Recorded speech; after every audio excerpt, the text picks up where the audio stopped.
আসসালামু আলাইকুম ওয়া রাহমাতুল্লাহি ওয়া বারাকাতুহু।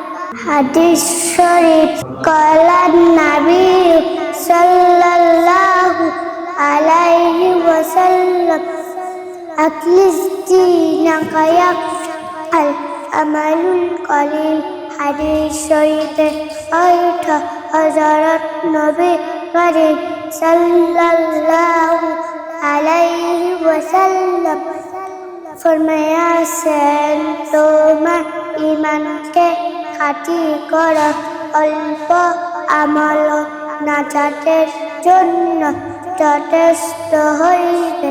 খায়রুকুম মান তাআল্লামাল কুরআন ওয়া আল্লামা, তোমাদের মধ্যে সর্বোত্তম ওই ব্যক্তি যে কুরআন মাজিদ শিক্ষা করেন এবং শিক্ষা দেন।